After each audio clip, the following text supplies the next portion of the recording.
Zdravo, dragi roditelji i nastavnici! U okviru projekta Digitalni pristupi u specijalnom obrazovanju za unapređenje motoričke razvojne oblasti uvešćemo ovu aplikaciju. Prije instaliranja preporučujemo da pogledate video za kreiranje profila i otvaranje naloga. Otvorite Google Play. Ukucajte u pretraživaču Kids Puzzle.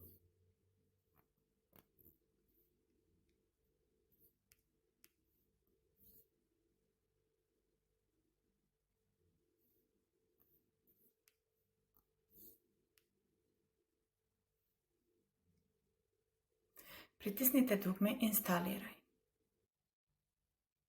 Pritisnite dugme Igrajte. Nakon instaliranja, klikom na ikonicu točkića možete da podesite samu igricu. Izaberete jedan od 9 ponuđenih jezika, podesite muziku i sl. Na početnom ekranu prikazat će vam se životinje. Klikom na jednu od njih počinjete igru. Prvo se prikaže slika životinje, a zatim ostaje njena sinka i ponuđene puzzle.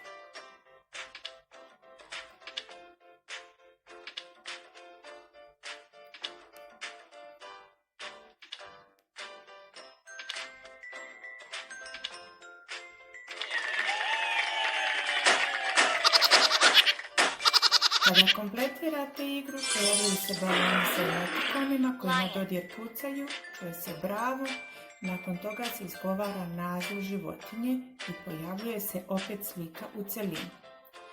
Dodirom strelice na desnoj strani idete na sljedeću životinju. Dodirom ikonice kuća u gornjem levom uglu idete na početni ekran. A dodirom slike u donjem levom uglu možete ići na Play prodavnicu gdje vam je ponuđena slična aplikacija za instaliranje.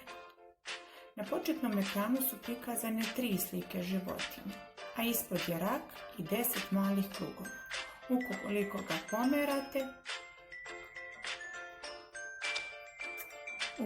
ga pomerate, na sljedeći krug pojavit će vam se druge 3 životinje. 15 puzzli su besplatne za preuzimanje, dok je za ostale potrebno dodatno prijavljivanje i pretplata. Ova edukativna igra može pomoći djeci da razvijaju svoju memoriju, pažnju, logično razmišljanje, finu motoriku i da se jednostavno zabave.